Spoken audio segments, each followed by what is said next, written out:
Hey guys, how are we doing? CryptoInsightUK here, bringing you back another YouTube video. So we've got a lot to talk about today. I woke up with the headline of Telegram's founder, Pavel Durov, arrested in France. Obviously the founder of Toncoin as well. And off the back of that, it seems that some altcoins are pulling back a little. I'm going to talk about Bitcoin, I'm going to talk about altcoins, I'm going to talk about XRP and the relationships of all of those things in today's video. So let's just get into it. So, as I said, Pavel got arrested. It's a bit of a shock to wake up to that. It's around the narrative of free speech. I haven't got too much to say, but off the back of it, we have seen a bit of a drop in alts, like nothing too substantial. But before we get into that, I'm going to talk about Bitcoin and where I feel the market is going. But just looking at what Credible Crypto has said, lots of alts pushing. It's a very interesting tweet. This is why I want to bring your attention to it, because it's something I've been saying for a while. Like, we just got to be careful while we're in this zone and see what's going on. So we're going to look at what Cred said, and then I'm going to compare it to some of the charts.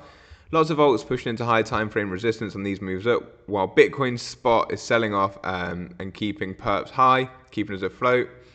ETH's a great example of what many alts look like at the minute, and opening fresh longs here is the last thing that makes sense. I think Bitcoin likely pulls back soon, and for alts like ETH will give us a nice retest. He's talking about, I'll show you the chart in a minute. First downside target for ETH is between 2,300 and 2,500. Lose that and we're targeting the range lows. Ideally, we get something like what's pictured below. Move down to 2,003, 2,005. Another leg up into the high time frame resistance before the final crash. Obviously, price action depicted is somewhat dependent on Bitcoin price action, so keep that in mind. If Bitcoin melts harder, ETH may lose the green zone, but if Bitcoin simply corrects midway, we could see a bounce in the green zone, another higher high as depicted. So he's saying, like, look, we could, for example, move into this area here for ETH. This is where we're touching now, have a pullback, take this liquidity, hold that support, take this liquidity here, move into that green zone, bounce back, and then start to move on higher. This is the sort of thing that I've been talking about for crypto in general, and we're going to talk about Bitcoin to start with, and then I'm going to look at alts after that. I don't know why this chart's just refreshed. I just had it set up. That's what I wanted to show you. But I'm just going to show you this on, so this is the hourly time frame. What we've seen is open interest has been continuing to climb, and in the last few hours, as we spiked out of this area here, this is where funding went negative, so people were mainly shorting, and it looks like that's what the chart's indicating to us. And then now people are mainly longing as funding is positive, so we could see a short-term correction here for Bitcoin, maybe back test the top of this range before we continue higher. As I said, in the short term, I am just sitting on the sidelines. I wanted to show you the daily time frames and that I found interesting. So we talked about open interest, but the thing that I found really interesting on the daily time frame is this. If we look specifically, I'm going to get rid of the open interest for now, as we've just mentioned that. What I'm going to open a bit higher for you guys is the funding rates down here.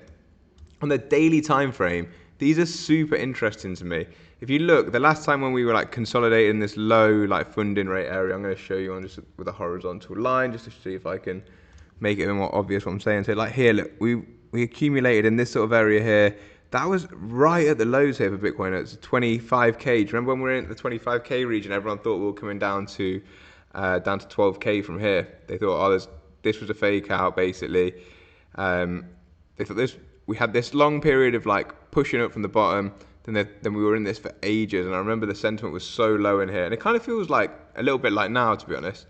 But if we look at this area here, and we look at this area here, look for Bitcoin. This is the actual bottom, bear market sort of territory. My point is, when funding is this low, this area, so that's this area on the chart here. If you just want to have a look now, so hopefully I'm making it clear to you.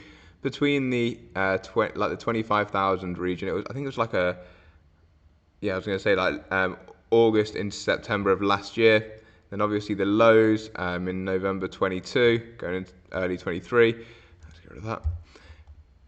That's kind of what I feel like, that's what funding's looking a little bit like now. And what it's shown is, quite clearly, I'm just going to bring this down now, so this area is what we're looking at, is that is a good area to accumulate. When funding is flip-flopping between negative and positive, not really massively high, historically, it's been an amazing area like of opportunity for accumulation or buying, DCAing into Bitcoin specifically, but probably alts too as we go into this next phase of the cycle, is what I think is about to happen. Because look, when we start to get super positive with funding, it's where we have these pullback areas, positive, pullback, pullback. So that's one thing I wanted to show you in terms of funding. I wrote about that in the newsletter the other week as well. The newsletter actually came out yesterday, guys, so if you did want to check that out, then please go and do that.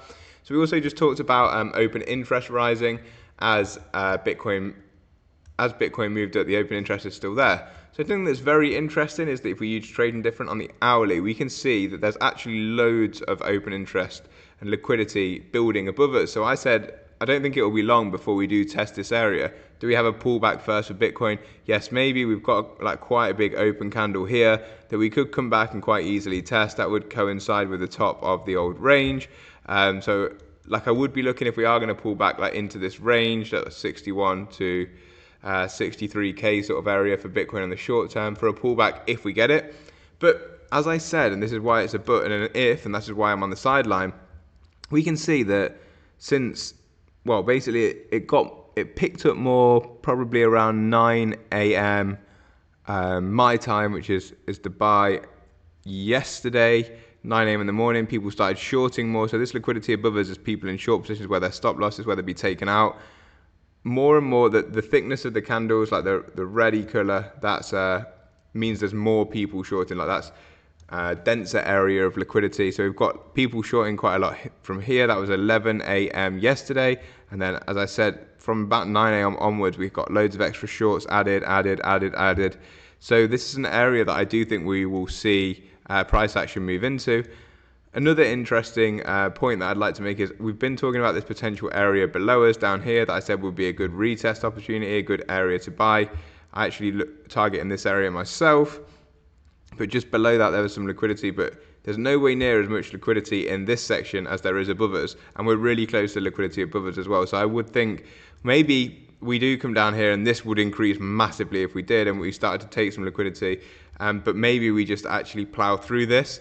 And this is why it's so difficult right now, because I do think if we start to like break through these highs, then we have a bit of a bullish catalyst. We can quite easily see like a breakout of a range, and that's how these things like start to like roll into the next thing, because then you have people on the sidelines waiting for a retest like this, and then they have to get into the market, and that's how these rapid expansions work. So I've not really helped you too much with Bitcoin. What I've basically said is, just be careful. I've showed you that if you're just accumulating, it's not a bad area to accumulate in terms of what funding is telling us and history.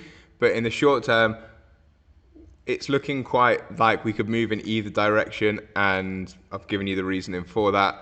I'm sitting on the sidelines in terms of Bitcoin in the short term, and I'm going to move on to Bitcoin dominance on the weekly time frame. So this is giving us an indication as to what alts might do in the next few days or weeks even, because obviously we're weekly right now. But if we look, Bitcoin's in an ascending parallel channel, Bitcoin dominance that is, whilst the RSI is making lower highs here, and obviously the tops have come in higher. Let's just show you this. It's green because I was just drawing with it, but white's fine. But so the RSI is making lower highs whilst price is making higher highs. This is a bearish divergence here for the Bitcoin dominance on the weekly time frame as well. So that's more like the higher time frame, the more it means essentially for bullish or bearish like divergences or indicators in general. So that's something to keep in mind. Like, are we about to see alts expand here? Something I've been saying that I think alts look strong. That is quite a hard thing to say when I wasn't sure on Bitcoin.